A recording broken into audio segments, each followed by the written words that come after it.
Good evening. It's Monday, the 7th of December, 2020. Diane Hans bringing you Book for the Day. Human Crossings, 9 stories about refugees. And I've been reading to you the story that I wrote for this book, Rubina's story, From Riches to Rags to Riches. And yesterday we left the story where Rubina's father was driving them to a campsite. And this is what was said. I will telephone Ken to give him an update on our journey so far. It does not take us long to reach the campsite. We are lucky. It seems there has been a cancellation, so we can take that space. With a map of the complex in hand, Father drives us to our allotted pitch. Now the fun begins as we start to erect the tent. Father had bought the tent brand new 2 weeks before we left because he thought the old one had become worn out. There are so many pieces, Father exasperatedly asks. Which bit goes where? I think maybe you should read the directions, dear, Mother laughs. Long bendy pieces of plastic are threaded into tubes stitched into the fabric. Wow! Like magic, a tent appears. We can attach ropes to hold it in place or add other pieces of fabric and plastic to make separate rooms. Although this takes time, Father thinks it is a good idea to have the tent erected with all the various compartments. Mother and I go in search of some food that we don't have to cook, so we can just eat, snuggle down into our sleeping bags for a well-earned rest. We buy chicken and noodles, bread, fresh fruit and milk for hot drinks before bed. Of course, that depends on whether or not Father has put the cooker together. The baby buggy makes a good shopping trolley, so we don't have to carry any bags. We soon make it back to our tent, which, to our surprise, is completely erected. Mattresses and sleeping bags are all laid out too. Rosarita was a great help making the beds, my father says.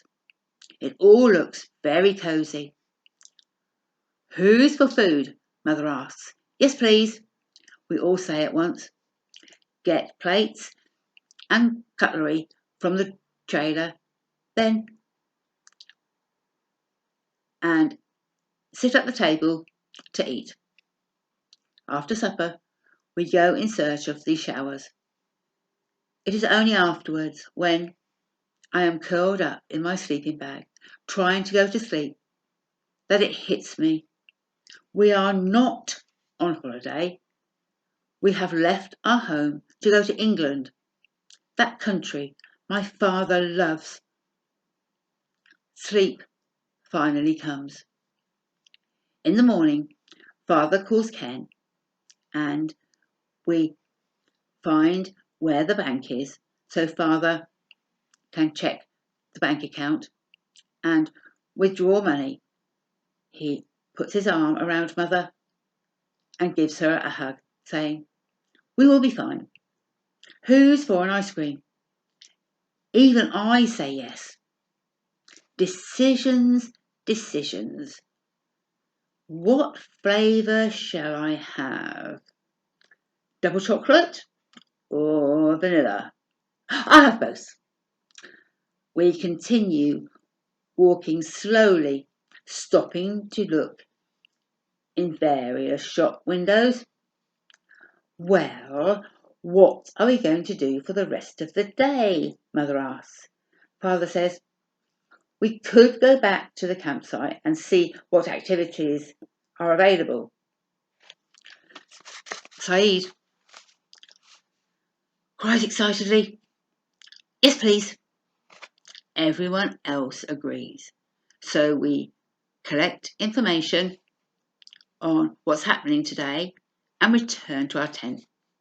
Although we have not done very much, we're all very tired, so we decide we will have an hour's sleep and then do some exploring and go for a swim in the camp pool. The next day, we visit the refugee camp. No, Mr. Ben Joseph. Back at the tent, Father says that we can stay in this spot for 2 weeks. So let's make a holiday of it. None of us like going to the refugee camp, so I'll go on my own every day. Everyone agrees. He pays for 2 weeks to pitch on this spot. For the next 10 days, he visits the refugee camp every day and still no Mr. Ben Joseph. Father's agent has no idea where Mr. Ben Joseph might be. After he had paid for the 2 weeks stay, Father says, there is just one thing. We must take care of your mother. I know that she has recovered well from the difficult birth of Sammy and the surgery involved, but she still needs rest, especially as she's breastfeeding Sammy. I'm fine, Mother says. You worry too much. I will rest when I need to. I promise. Mother, Saeed and I visit reception, collect tourist information on what there is to see, where to go and what to do on our holiday. Father and Rosarita meet us there and we catch a bus into town. We go exploring in the town on a shopping spree for holiday clothes. I find a gorgeous sun hat, which Mother calls my rainbow hat, as it has various colourful ribbons which drape down my back. Father has made arrangements with his agent to visit some of his properties and he promises he will not be long.